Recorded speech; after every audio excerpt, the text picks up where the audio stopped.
নাসিরউদ্দিন পাটোয়ারি একজন জাতীয় বেয়াদব। আমার এই ক্ষোভ আমি এটা এখানে প্রকাশ করলাম। যদি তারা পাইতাম তারা মারতাম। তার উপর আমাদের ঘৃণা নিক্ষেপ, থুতু নিক্ষেপ। তার প্রতি আমার দীর্ঘদিনের ক্ষোভ।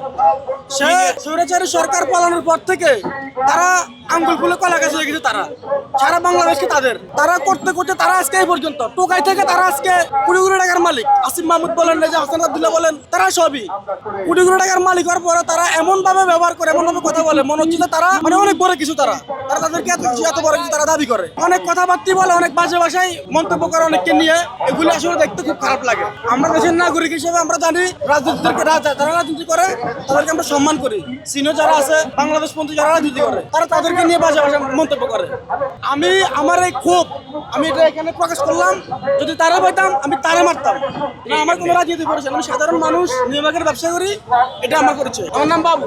নাসিরউদ্দিন পাটোয়ারি একজন জাতীয় বেয়াদব। আমরা আজকে এই কর্মসূচি থেকে নাসিরউদ্দিন পাটোয়ারিকে জাতীয় বেয়াদব আখ্যা দিচ্ছি। কারণ নির্বাচনের সময় আমরা দেখেছি একদম ডে 1 থেকে নাসিরউদ্দিন পাটোয়ারি বিএনপির একজন বর্ষিয়ান রাজনীতিবিদ মির্জা আব্বাসের নামকে ব্যবহার করে সে অকর্ত অশ্রাব্য ভাষা ব্যবহার করেছে। এবং আমরা সাম্প্রতিক সময়ে তাকে দেখতে পেলাম সে ওমরা করতে গিয়েছে। আল্লাহ তাকে হেদায়েত দান করুক, হেদায়েত নসিব। এই ওমরা করতে গিয়েও আমরা দেখতে পেয়েছি নাসিরউদ্দিন পাটোয়ারি মক্কা অথবা মদিনাতে একটা পাঞ্চিং মেশিনে সে ঘুষি মারছে এবং বলছে আব্বাস আব্বাস, মানে সেই পাঞ্চিং মেশিনে সে মির্জা আব্বাসের চেহারাকে কল্পনা করে ঘুষি মারছে। এরকম একটা ঘৃণ্য কর্মকাণ্ড যে ব্যক্তি থেকে আমরা দেখতে পারি, এই ব্যক্তির বাংলাদেশের রাজনীতি করার বিন্দু মাত্র কোনো অধিকার থাকতে পারে না। কারণ এইরকম একটা জাতীয় বেয়াদবের বাংলাদেশের রাজনীতি করার কোনো স্থান থাকতে পারে না। এবং নাসিরউদ্দিন পাটোয়ারিকে অনতিবিলম্বে জনসম্মুখে ক্ষমা চাইতে হবে। নাসিরউদ্দিন পাটোয়ারি ইলেকশনের শুরু থেকে বাংলাদেশের একজন বর্ষিয়ান নেতা, বীর মুক্তিযোদ্ধা, জননেতা জনাব মির্জা আব্বাস সাহেব, এছাড়াও বাংলাদেশের যত নেতৃবৃন্দ রয়েছেন, সিনিয়র সিটিজেন যারা বাংলাদেশের বর্ষিয়ান নেতৃবৃন্দ রয়েছেন, তার বিরুদ্ধে অকথ্য এবং অশ্রব্য যে ভাষা এবং ন্যাক্কারজনক যে আক্রমণাত্মক মুখের ভাষা,